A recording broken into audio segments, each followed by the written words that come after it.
তার চেয়েও বেশি সময় ধরে আল্লাহ আমার চেষ্টাগুলোর কথা মনে রাখবেন, আল্লাহ তার স্বীকৃতি দিবেন। আল্লাহ বলবেন, তুমি উত্তম প্রচেষ্টা দেখিয়েছো আর তার পুরস্কার তুমি এখন পাচ্ছ। আল্লাহ আমার স্বীকৃতি দেবেন, আমি তখন মাজকুর হয়ে যাব আল্লাহর নিকট। আল্লাহ নিজে আমার উল্লেখ করবেন।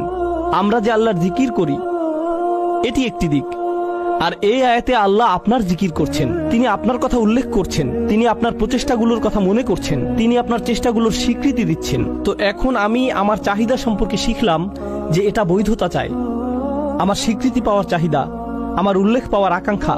আল্লাহ যে পিপাসা আমার ভিতরে স্থাপন করে দিয়েছেন, আর কোনো মানুষ সে তৃষ্ণা কখনো মেটাতে পারবে না। যখন অন্য কারো মনোযোগ চাইবেন বা অন্য কারো স্বীকৃতি চাইবেন, আপনি সর্বদা হতাশ হবেন।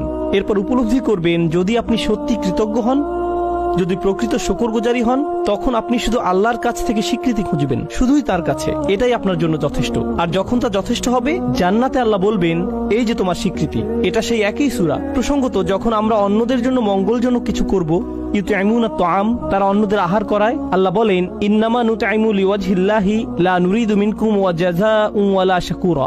এমনকি যখন আপনি অন্যদের জন্য ভালো কিছু করেন, আপনি তাদের নিকট প্রশংসা খোঁজেন না, আপনি থ্যাংক ইউ খোঁজেন না, আপনি তাদের কাছে স্বীকৃতি খোঁজেন না। এই কথা আপনি নিজেকে মনে করিয়ে দেন এবং তাদেরকেও। আমি আপনাদের কাছে কিছুই চাই না, আমি শুধু আল্লাহর সামনে কিছু নিয়ে দাঁড়াতে চাই। আমি শুধু চাই আল্লাহ দেখুক আমি কি করেছি।